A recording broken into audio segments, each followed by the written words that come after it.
Hello, আসসালামু আলাইকুম। আশা করি সবাই ভালো আছেন। তো আমিও ভালো আছি। তো সবাই কেমন আছেন একটু কমেন্ট করে জানাবেন।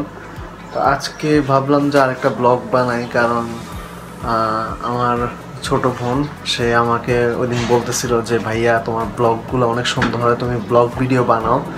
তো সেই ক্ষেত্রে আমি ধরেন যে এখন আজকে চলে আসলাম সকাল সকাল নাস্তা বানাইতে। তো তার জন্য প্রথমে আমি ধরেন যে এখানে একটা কড়াই বসাইছি। তো এখানে আমি আমার নানু থেকে কিছু রুটি নিয়ে আসছি, এখানে কাঁচা রুটি। আর এখানে একটা হচ্ছে সিদ্ধ ডিম। এই সিদ্ধ ডিমটা প্রত্যেকটা দিন আমার নানু আমার জন্য পাঠায় যে তুই ভালো মতো সিদ্ধ ডিম খা, কারণ তোর শরীরের প্রোটিন দরকার। আসলে সবাই আসলে অনেক কেয়ার করে, মানে আমার ফ্যামিলিতে যারা মানুষ আছে সবাই আমার জন্য অনেক চিন্তা করে, অনেক কেয়ার করে, সেটাই আর কি।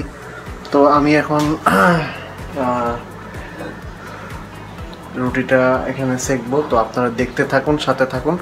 আশা করি আমার ব্লগে যদি নতুন হয়ে থাকেন আমার চ্যানেলটিকে সাবস্ক্রাইব করে দিবেন। আবার নতুন নতুন ভিডিও পাইতে চাইলে কমেন্ট করে জানাবেন যে কেমন ভিডিও চান আপনারা, আর আমার ব্লগ ভিডিওগুলো কেমন হয় সেটাও কমেন্ট করে জানাবেন আশা করি। তো আমি এখানে চুলাটা আস্তে করে জ্বালিয়ে দিচ্ছি। তো চুলা জ্বালিয়ে দিলাম। তো আপনারা দেখতে থাকুন, সাথে থাকুন, এনজয় করতে থাকুন। তো আমি প্রথমে যেটা করলাম, এখানে চুলা সুইচটা দিয়ে চুলা জ্বালিয়ে নিলাম, কড়াইটা বসিয়ে দিলাম। তো এখানে আস্তে আস্তে কড়াইটা গরম হচ্ছে। তো আমি যেহেতু কড়াইটা গরম হচ্ছে, তো এখান থেকে আমি একটা রুটি নিয়ে নিব, নিয়ে এখানে দিয়ে দিব।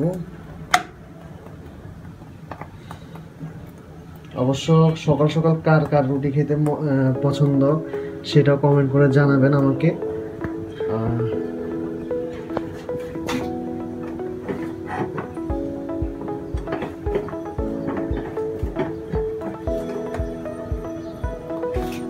তো আসলে কোথায় খুন্তি রাখছে সেটা আসলে বলতে পারতেছি না, এখানে তো নাই যেহেতু। তো হাত দিয়ে ট্রাই করি, মাঝে মধ্যে আমি হাত দিয়ে এভাবে ট্রাই করি, কারণ অনেক ভিডিওতে দেখি ইন্ডিয়ান যে ভিডিওগুলা ওগুলো দেখা যায় যে অনেকে যে হোটেল খুলছে তারা এইভাবে হাত দিয়ে জিনিসটা করে।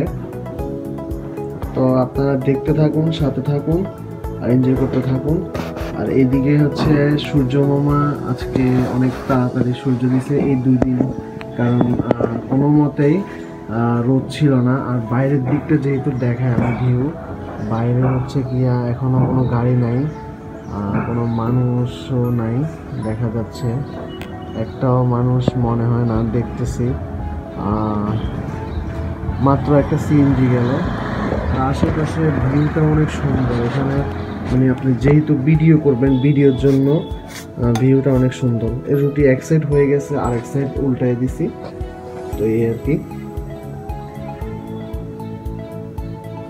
এই যে দেখতেছেন রুটিটা কি সুন্দর করে ফুলতেছে, অনেক সুন্দর হয়েছে। তো আমি শেষমেশ রুটি একটা উঠে নিয়েছি, এখন আরেকটা দিয়ে দিচ্ছি।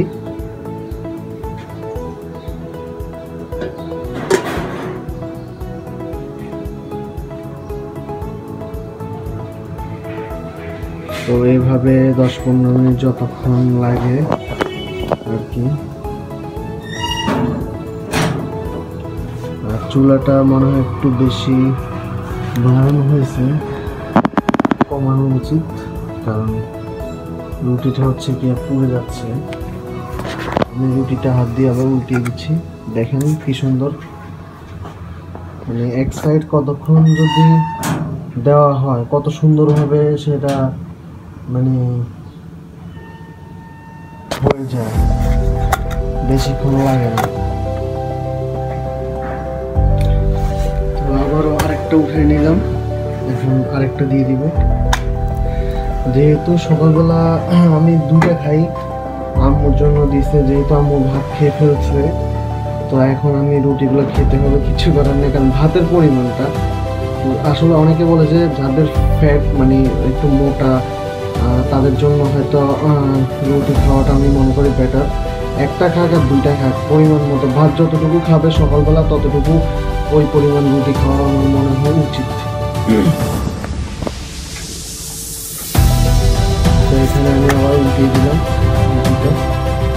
আপনারা ভাবতেছেন যে এটা কেমন ধরনের যে কড়াই আছে, খুন্তি নাই, খুন্তি দিয়ে রুটি উঠানো যাইতো, হাত দিয়ে কেন করতেছে?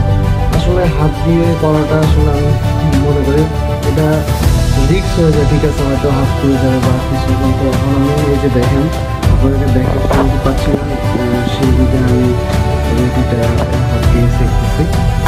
এই দেখেন এক সাইড হয়ে গেছে, এত বেশি কিছু করা লাগতেছে না, জাস্ট যতক্ষণ হবে হওয়ার পর আপনারা উল্টায় দিবেন, এতটুকু, আর বেশি কিছু না।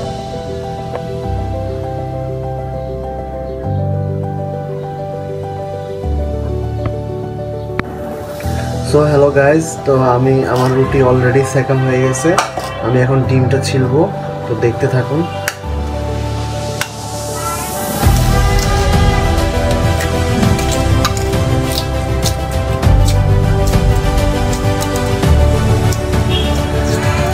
সকালবেলা হয়তো ডিম সিদ্ধ বা পাউরুটির সাথে ডিম সিদ্ধ অথবা রুটির সাথে ডিম সিদ্ধ হইলে আর কিছুক্ষণ লাগে না। কারণ ব্রেকফাস্টে এত খাওয়া আমি মনে করি যে ভালো না, কারণ যতটুকু পরিমাণ আপনি খাবেন ততটুকু আপনি মানে ভালো থাকবেন, এতটুকুই। আমি এখানে দুষ্টামি করে ডিমটা আস্তে আস্তে করে কেটে নিচ্ছি যাতে খেতে অনেক মজা লাগে। তার জন্য আপনারা কিন্তু এইভাবে জিনিসটা করবেন না, কারণ সবাই হয়তো বলবে যে পাগল বলবে আর কি। এই যে আমি এখন ডিমটা একদম করে কেটে নিচ্ছি, এখন খালি একটু ধুয়ে নিব হালকা করে। তো এই আমার ডিম এবং রুটি অলরেডি হয়ে গেছে। তো এখন খাওয়ার পালা, দেখতে থাকুন, সাথে থাকুন। তো আমার এখন অলরেডি খাওয়া দাওয়া শুরু হয়ে যাবে। আর এখানে আন্টি প্রত্যেক দিনের মতো এখানে রান্না করে গেছে ভাত। আর আজকে মনে হয় একটু স্পেশাল জিনিস রান্না করছে, সেটা হচ্ছে মুরগির মাংস। যেহেতু আমি কষ্ট করে খাবো, আমার ভাই বোনরা আছে তারা কষ্ট করে খাবে, তার জন্য হয়তো মুরগির মাংসটা রান্না করে গিয়েছে, এই আর কি। তো ঠিক আছে, আমার খাওয়া দাওয়া শেষ। ওকে, আল্লাহ হাফিজ।